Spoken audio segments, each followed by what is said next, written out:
Hello people! Last time our house was like this. We still have a lot of work to do. In this short video we will be going through many different steps to bring this project to, let's say, a painting ready state. Are you ready? Let's go!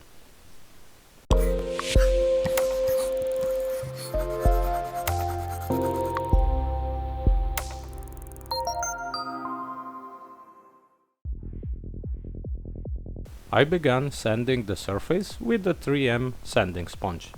This way we take out any sharp, rough spots. A needle file was also used to smooth out any imperfections in those corners. Now it was time to cut away the excess part of the facade. I used my homemade foam thickness cutter. It is heat wire with a 0 to 24 volts transformer. The setting of the voltage is done by changing the outputs. As you can see, you can make some interesting cuts with it, so I decided to make a proper version of this prototype. I filled all the pinholes with Mr. Surfacer 500 straight from the bottle. I applied a little and then blended it with a stippling motion. It was finally time to glue the two main pieces together. PVA was used in quite a heavy way. I checked the angle of the facade, but as you see, the precision in the cutting and sanding now is paying off. Perfect. Two pins were used to hold two pieces together. I added some toothpicks from the back, cut them away, and pushed them inside the foam slightly.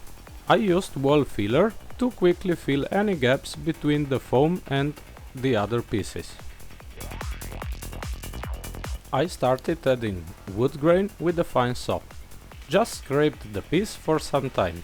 You will see what is happening and you will know when to stop. Some more damage was added with a hobby blade. Try to concentrate the damage on the lower part of the door. As you see, I went back and forward with the approaches. As always, Tamiya Extra Thin was used to smooth things out. Here I used Mr. Surfacer 500 to fill the gaps in the fence. You can use it from the bottle or slightly thin it with acetone. I decided to add some texture to the base foam. I made a mixture of 2 parts wall filler and 1 part PVA. This mixture was applied in an even layer to the foam. After 2 minutes I started the texturing with the stippling motion.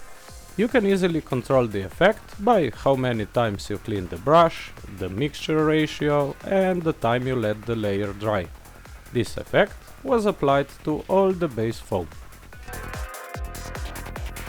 A pair of stairs were cut from 3mm balsa. I rounded the corners and quickly softened the edges with sanding. After that, I impregnated the pieces with extra thin CA. If you follow this channel, you are probably familiar with the procedure. If not, check the previous videos. I did the stone texture with Mr. Surfacer 500 straight from the bottle. Just apply an even layer and quickly start to stipple it. After drying, the rough spots were sanded away with sanding paper. Now it was time to start filling the gaps between different parts. Wall filler was used. First, I started with a toothpick and a silicone brush.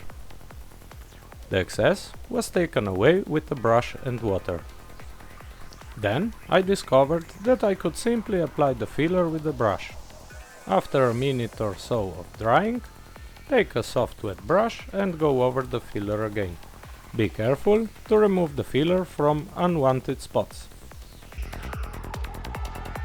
The balcony was glued with medium CA. Take care to put it in the right place. Again, the wall filler. This way we make it look like it was built with the house and not glued on. Take your time and blend everything. Remove any filler from the details. After 15 minutes of drying, a sanding brush from Green Stuff World was used to further blend the filler and to sand away the excess.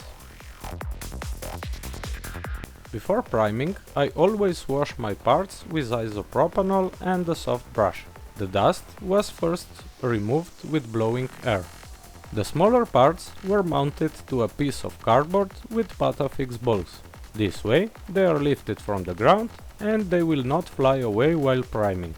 The main part was also washed with a soft brush and isopropanol. All the dust from the filler and sanding was taken away. And here we have it. Tamiya Surface Primer was used in 2 coats. Now we have a nice foundation for our painting.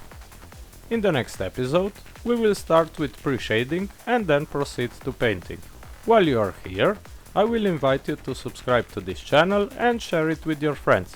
Don't forget to hit that bell icon so you will be informed when new stuff arrives. Also, don't hesitate to write your questions and thoughts in the comments. If you want to see more step-by-step photos of the build, please check my page on Facebook, Diorama Devil. Thanks for watching and stay tuned.